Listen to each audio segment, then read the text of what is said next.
more and more people, especially young people, are getting their information through different media.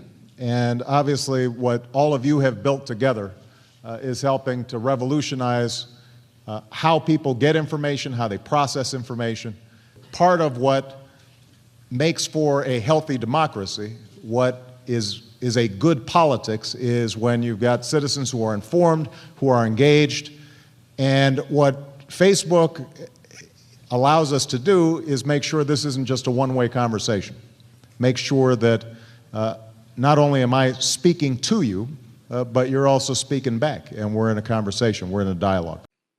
And yet, despite the fact that we've now essentially clinically tested the vaccine on billions of people worldwide, around 1 in 5 Americans is still willing to put themselves at risk and put their families at risk rather than get vaccinated.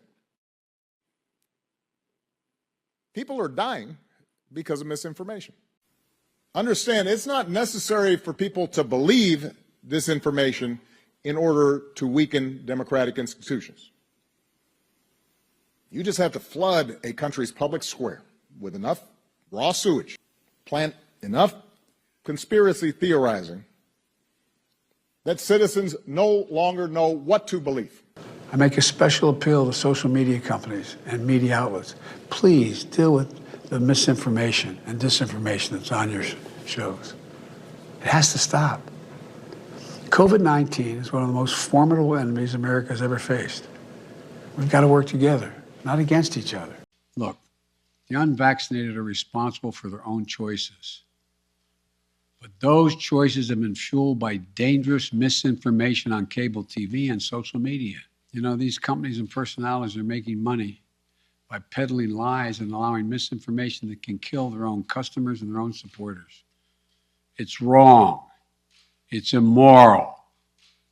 I call on the purveyors of these lies and misinformation to stop it. Stop it now.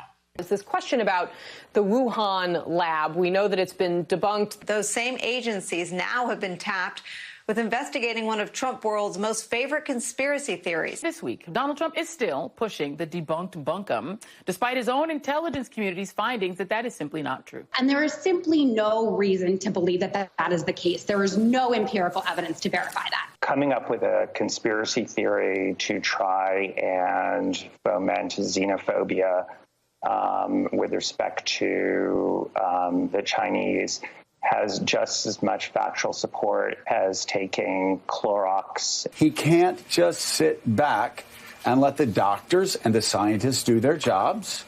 He's got to chime in. He may pick up the conspiracy theory that this was some weapon. People don't keep bats in captivity. Complete baloney. We don't need to invoke conspiracy theories. This is just another example of the president trying to change the narrative from his own failings. The problem for President Trump is that he's running for re-election, is looking for ways to deflect blame for the performance of the administration. If you look at the evolution of the virus in bats and what's out there now, it's very, very strongly leaning towards this could not have been artificially or deliberately manipulated.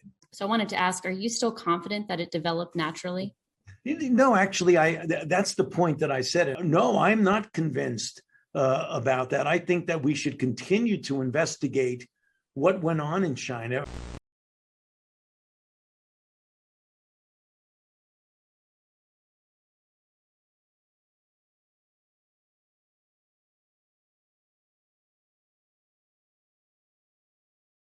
Like stories about terrorists getting shot in the face. I'm talking extreme, graphic, brutal violence.